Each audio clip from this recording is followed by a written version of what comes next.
भारत की प्रारंभिक कथा एक कहानी बहुत समय पहले हस्तिनापुर नामक राज्य में कुरु वंश फल फूल रहा था। राजा विचित्रवीर्य की मृत्यु के बाद राज्य में उत्तराधिकारी का अभाव हो गया। तभी सत्यवती ने महर्षि व्यास से निवेदन किया और उनके तपोबल से दो पुत्र जन्मे, धृतराष्ट्र और पांडु। धृतराष्ट्र शक्तिशाली तो थे, पर जन्म से अंधे थे। इसलिए राज्य की बागडोर छोटे भाई पांडु को मिल गई, जो दूरदर्शी, वीर और प्रजा के प्रिय थे। पांडु का शाप एक दिन पांडु शिकार पर गए, अनजाने में उन्होंने एक उशी को हिरण के रूप में मार दिया। मृत्यु से पहले इशी ने क्रोध में पांडु को शाप दिया, स्त्री के समीप आते ही तुम्हारी मृत्यु हो जाएगी। यह शाप पांडु को भीतर तक तोड़ गया। वह राज्य छोड़कर जंगल में रहने लगे। लेकिन एक और चिंता उन्हें सताने लगी, उनका वंश कैसे आगे बढ़ेगा। कुंती का वरदान और पांडवों का जन्म। कुंती को बचपन में दुर्वासा ऋषि से एक मंत्र मिला था, जिस देवता को बुलाओगी वह तुम्हें संतान देगा।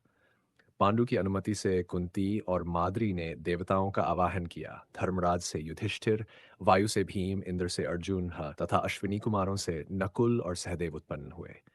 ये पांचों ही दिव्य वीर पांडव कहाए।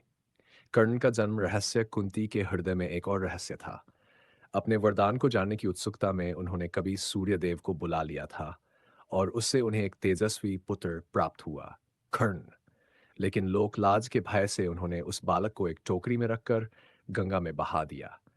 उसे एक सारथी अधिरथ ने पाया और प्यार से पाला। कर्ण बड़ा होकर एक अद्भुत योद्धा बना। लाक्षागृह का षड्यंत्र। हस्तिनापुर में धृतराष्ट्र के पुत्र दुर्योधन को पांडवों से ईर्ष्या होने लगी। उसके मामा शकुनी ने उसे भड़काया और एक भयानक योजना बनाई, पांडवों को लाख मांगी से बने घर में जिंदा जला देना। लेकिन विदुर को शक हुई। उन्होंने इशारों में पांडवों को सावधान किया। रात के अंधेरे में पांडव एक गुप्त सुरंग से निकलकर भाग गए। दुनिया को लगा कि वे जलकर मर गए हैं, पर वे सुरक्षित थे। द्रौपदी का स्वयंवर। भेष बदलकर पांडव एक नगर पहुंचे, जहां महारानी द्रुपद की पुत्री द्रौपदी का स्वयंवर चल रहा था। एक कठिन धनुर्विद्या परीक्षा थी, ऊपर घूमती मछली की आंख को निशाना लगाना। अर्जुन ने ब्राह्मण के वेश में वह लक्ष्य भेद दिया और द्रौपदी को जीत लिया।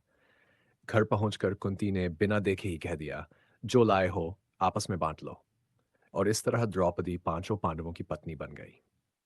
कहानी का सार। ये कहानी केवल जन्म और घटनाओं की नहीं, बल्कि भाइयों के प्रेम, ईर्ष्या और षड्यंत्र, धैर्य और बुद्धिमानी तथा धर्म और अधर्म के संघर्ष की शुरुआत है। इसी से आगे चलकर महाभारत का महान युद्ध और जीवन के अनगिनत उपदेश जन्म लेते हैं।